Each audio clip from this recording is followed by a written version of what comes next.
आइए सुनिए, देखिए, समझिए सनातन सत्य। जैसी दृष्टि वैसी सृष्टि, दृष्टि विज्ञान। कुदरत, कुदरती रचना एवं कुदरत के कानून से शाश्वत सुख की प्राप्ति। जोधपुर के परम पूज्य महात्मा उपासक प्रोफेसर डॉक्टर सोहन राज तातेड़ के निर्देशन में सनातन सत्य। जैसी दृष्टि वैसी सृष्टि, दृष्टि विज्ञान।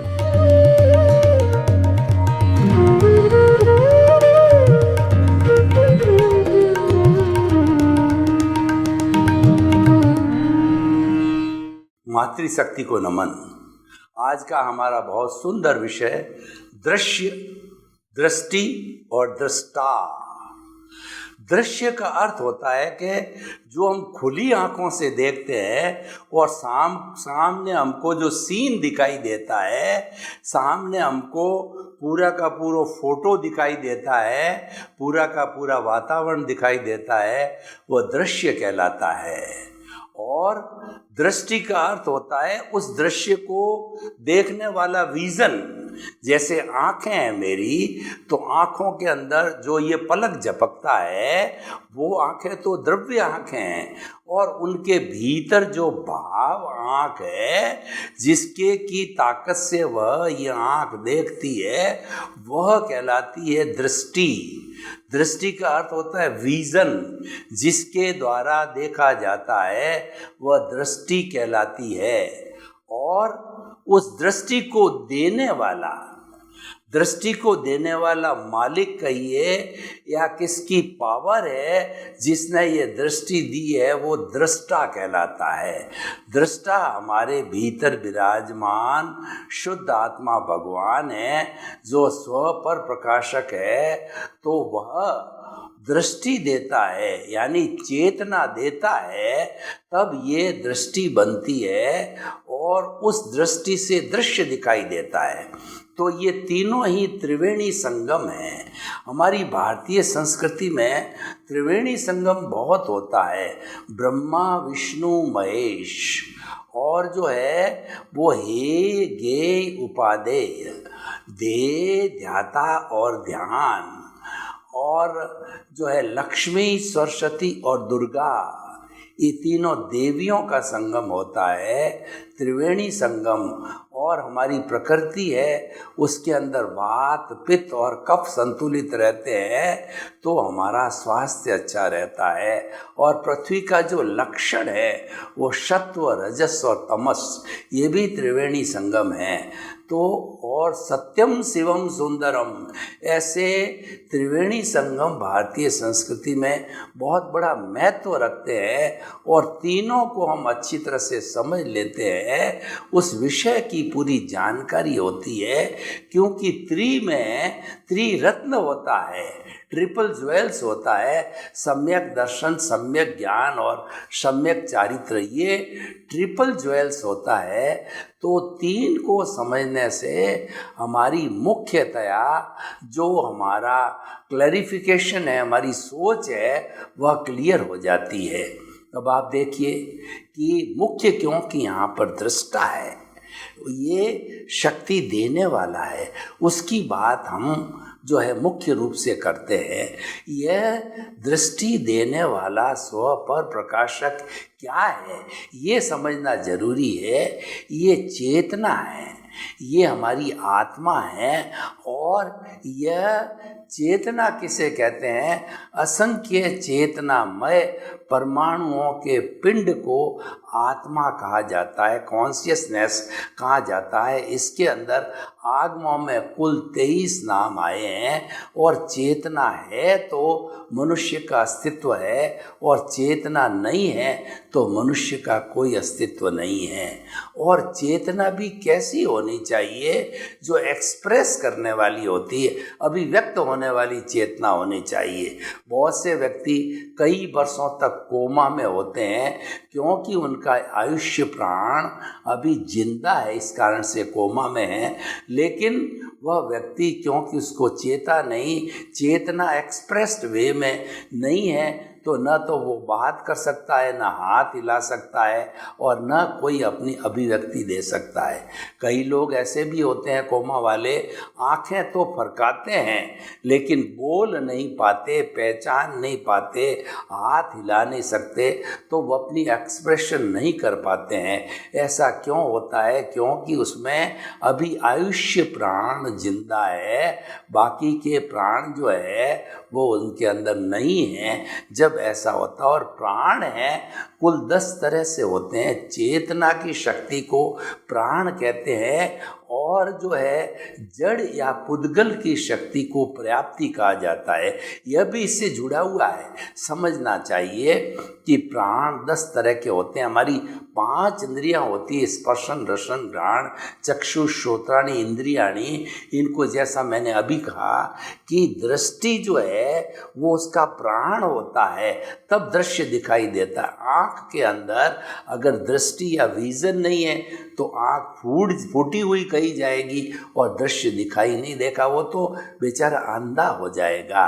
तो इसीलिए जो है ये हमारे 5 प्राण इंद्रियों के हो गए, और मनोबल, वचन बल और काया बल, ये 8 प्राण हो गए।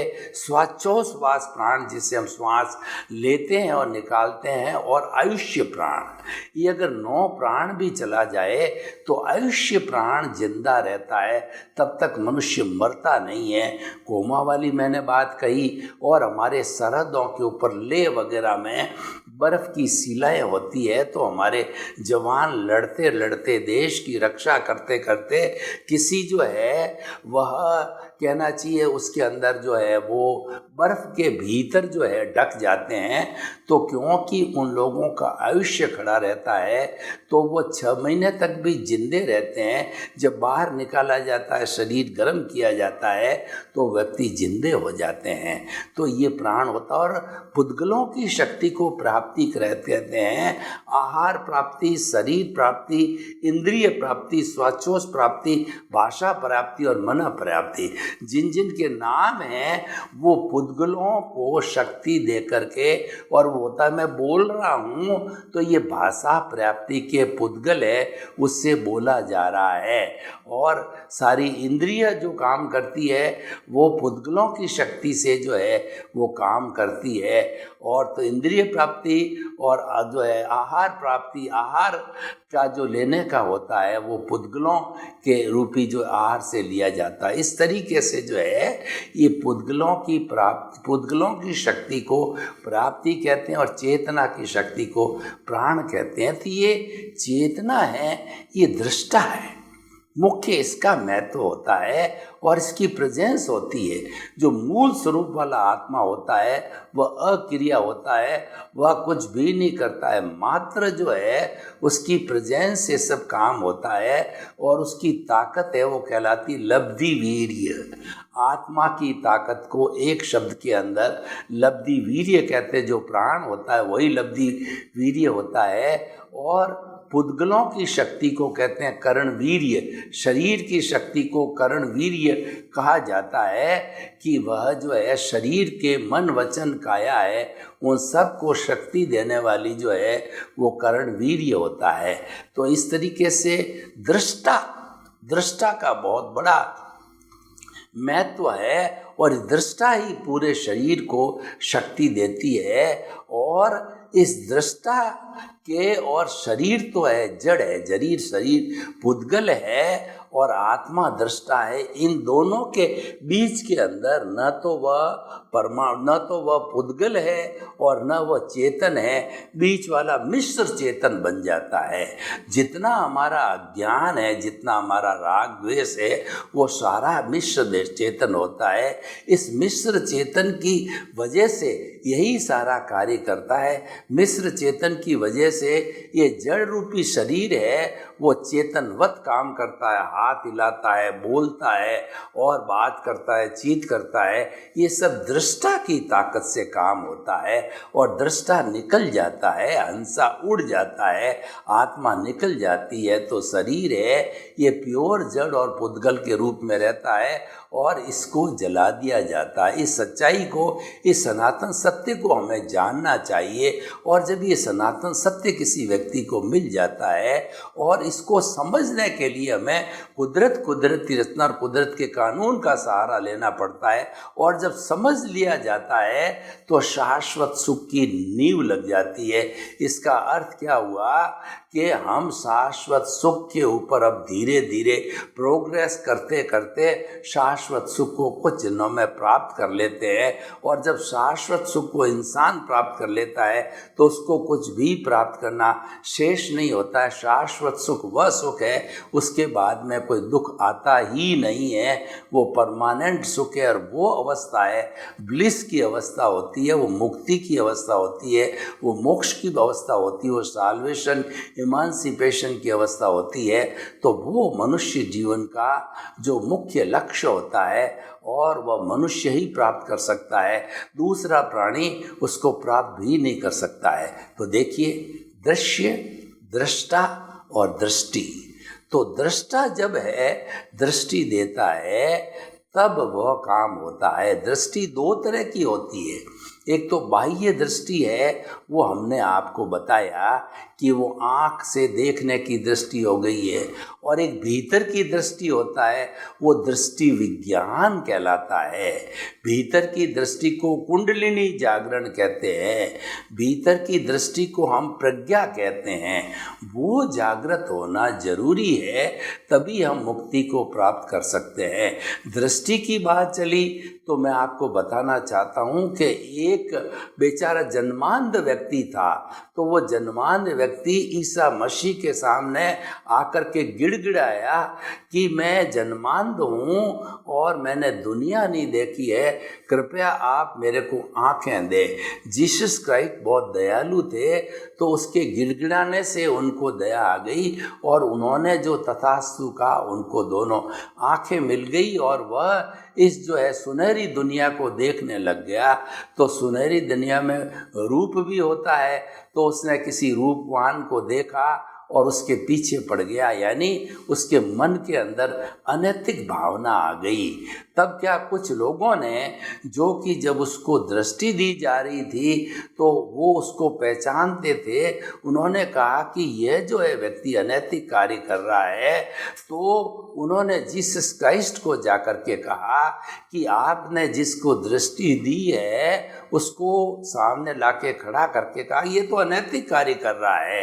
तो जीसस क्राइस्ट को अपनी भूल का एहसास हुआ कि इसको मैंने बाहरी दृष्टि तो दी है, भीतर की दृष्टि नहीं दी है।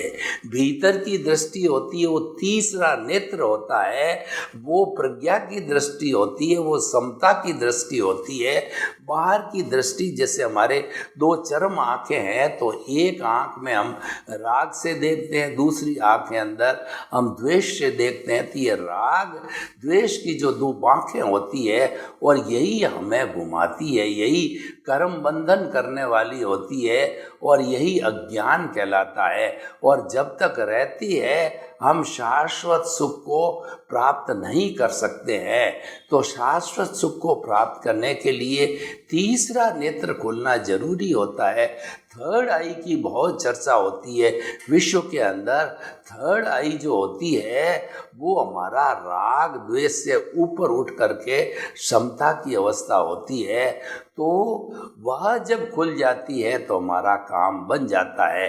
अब वह कैसे खुलती है, ये हमारा दृष्टि विज्ञान से जुड़ा हुआ विषय है कि दृष्टि विज्ञान कैसे प्राप्त किया जाता है। और जब तक दृष्टि विज्ञान प्राप्त नहीं कर किया जाता है तब तक मोक्ष की नींव नहीं लगती है, तब तक हमको सम्यक दर्शन प्राप्त नहीं होता है और हमारा काम नहीं बनता है। तो सम्यक दृष्टि को प्राप्त करने के लिए हमें गुरु को ढूंढना होता है, क्योंकि गुरु बिना जो है वो ज्ञान नहीं होता है। तो गुरु के लिए कहा गया है कि गुरु गोविंद दोनों खड़े और काके लागू पाए, बलिहारी गुरु आपने और गोविंद दियो बताए। यानी कि गुरु भी खड़े हैं और ईश्वर भी खड़ा है, तो पहले मैं गुरु के पांव लगूंगा, क्योंकि गुरु है, उन्होंने ज्ञान दे करके और मुझे जो है ईश्वर के दर्शन कराए हैं। तो पहले गुरु के दर्शन किए जाते हैं, फिर ईश्वर के दर्शन किए जाते हैं। गुरु जो है वो दृष्टि देने वाला होता है, वो ज्ञान देने वाला होता है, गुरु ज्ञानी पुरुष होता है। और गुरु क्या करता है कि एक ज्ञान रूपी दीपक को हमारे भीतर जला देता है, और वो ज्ञान रूपी दीपक जो है वो जलता रहता है, और उस ज्ञान के अंदर हमारा अज्ञान रूपी अंधकार तिमिर है वह पूरा हट जाता है। तो वह ज्ञान की स्थिति आनी चाहिए, ये गुरु के द्वारा ही होता है। गुरु क्या करता है कि हमारा जो दर्शन मोहनीय है, अनंतानुबंधी कषाय है, उस कषाय को जो है वो भस्मीभूत कर देता है अपने ज्ञान से, अपने अतिशय से और अपनी साधना से। जब और उसके अंदर दोनों बातें होती है कि हमारे उपादान के अंदर पुण्योदय होता है, तब गुरु मिलता है। इधर पुण्योदय हुआ, उधर गुरु मिला, और दोनों के मिलने से जो है ज्ञान की प्राप्ति हुई। ज्ञान की प्राप्ति होने से अनंतानुबंधी कषाय समाप्त हुआ और वह प्रज्ञा जागृत हो गई। जब हमारा अनंतानुबंधी कषाय समाप्त होता है तो हमारे जो है मूल आत्मा से एक भाव सत्ता बाहर निकलती है, जिसको कि हम प्रज्ञा कहते हैं, तीसरा नेत्र कहते हैं, थर्ड आई बोला जाता है। और वह प्रज्ञा मोक्ष की प्रतिनिधि होती है, और वही जो है पूरे हमारे जीवन को, ज्ञानी व्यक्ति के जीवन को, मुमुक्षु के जीवन को, महात्मा के जीवन को वही संचालित करती है। और वह कदम कदम पर जो है वह निर्देश देती रहती, कहीं भटक जाता है। इसीलिए कहा जाता है किसी भी व्यक्ति को एक बार जीवन में सम्यक दर्शन मिल जाता है तो निश्चित तौर से कभी न कभी मोक्ष की ओर जाएगा। और जब इस लेवल पर हम बराबर रहते हैं तो ज्ञानी पुरुष सद्गुरु जो है हमारी कितनी भारी मदद करते हैं कि 3 उपक्रम हमको एक साथ में देते हैं। हमारे अज्ञान का भस्मीभूत करके नए कर्मों का बंधन न हो तो हमको सुरक्षा कवच देते हैं, हमको 5 आज्ञा देते हैं, और वो हमारा सुरक्षा कवच है, वो मुक्ति में ले जाने वाला है। 5 आज्ञाई मोक्ष अगर आप निरंतर पालन करोगे तो निश्चित तौर से मुक्ति को जा सकते हो। और 3 बड़े बड़े जो उपक्रम हमको दिए जाते हैं, उस उपक्रम के अंदर पहला है प्रीतिथि। ये जो हमको आत्मपद पर बिठा करके और हमारा गुरु या हमारा ज्ञानी पुरुष हमारे भीतर ये 100% आत्मविश्वास जागृत कर देता है कि तुम तो है जो है मूल स्वरूप में शुद्ध आत्मा, वो तुम्हारे को पाना है, तुम्हारे को अंतर आत्मा हमने बनाया है।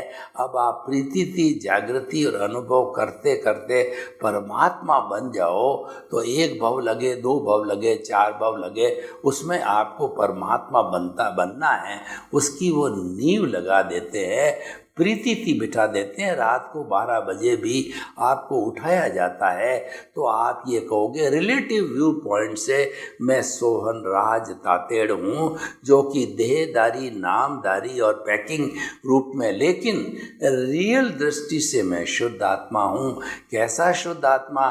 जो 84 लाख जीवा योनि में एक सा, जो अभेद भाव से एक सा भगवत स्वरूप के अंदर विराजमान है, कोई अंतर नहीं होता, वैसा मैं शुद्ध आत्मा हूँ। और जो विविधता हमको अलग अलग प्राणियों की दिखाई देती है, वो अपने अलग अलग कर्मों के कारण, भावों के कारण, कॉजल बॉडी के कारण, लिंग शरीर के कारण, उदय और प्रारब्ध के कारण वो अलग अलग दिखाई देती है।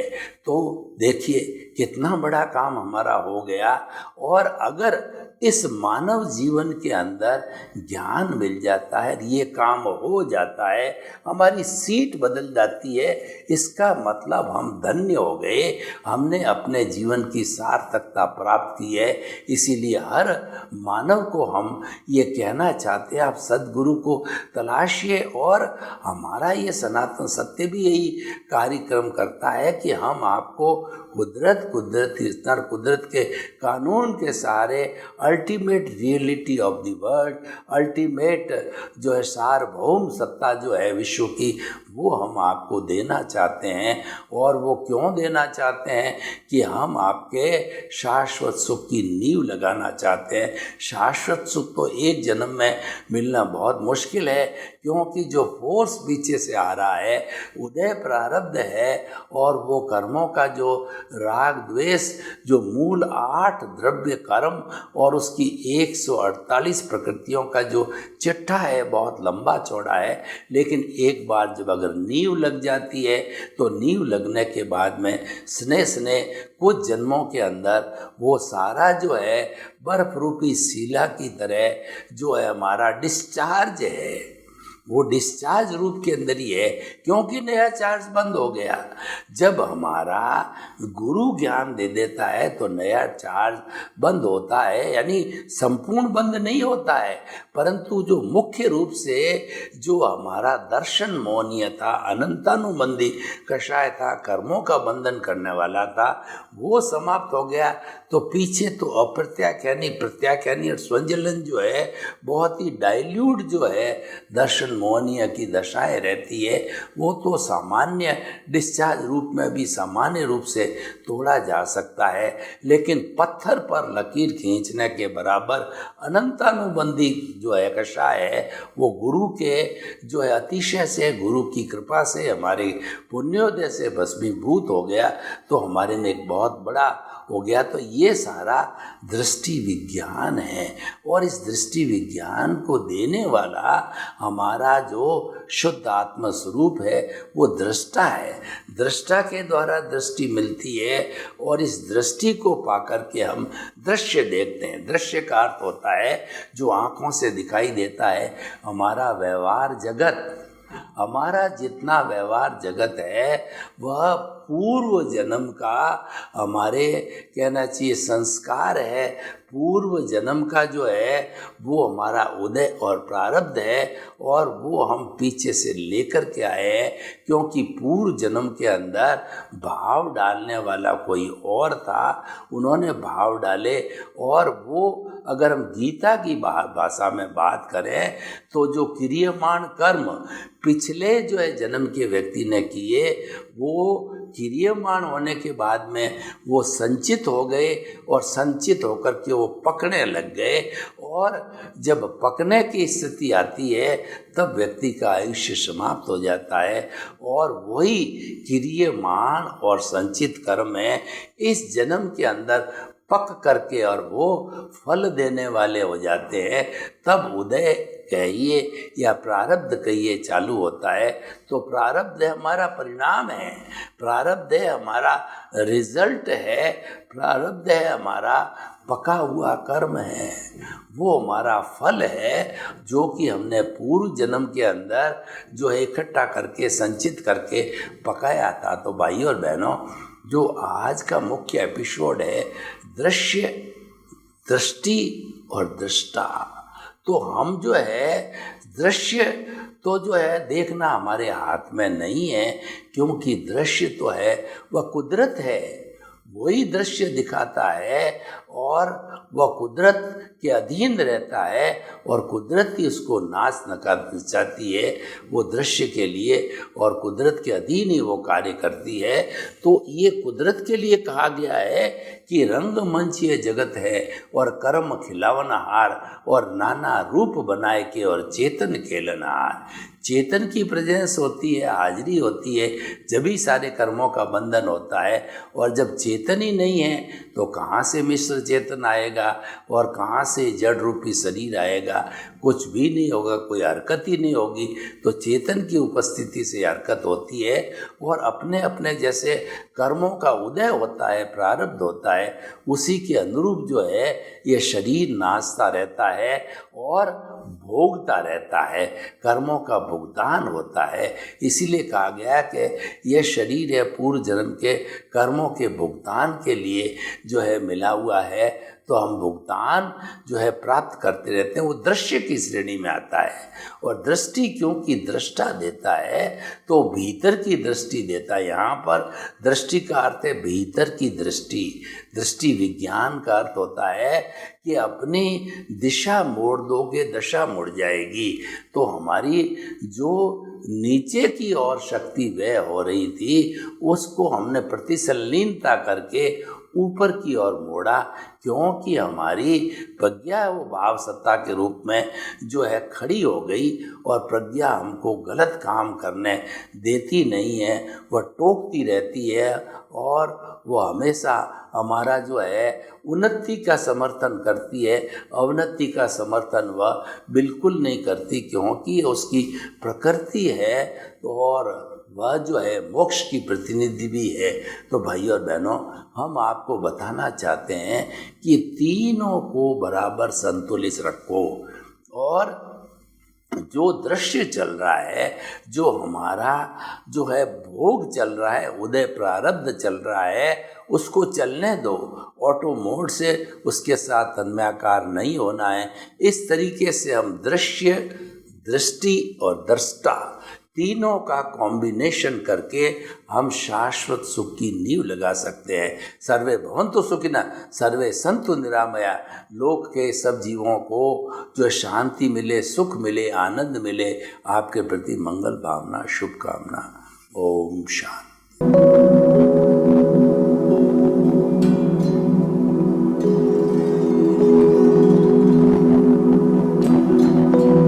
एक ऐसा अंतर्राष्ट्रीय ख्याति प्राप्त मानव जो गुरु प्रेरणा से पिछले 20 वर्षों से वानप्रस्थ जीवन जीते हुए 24 घंटे मानवता की सेवा में संलग्न है।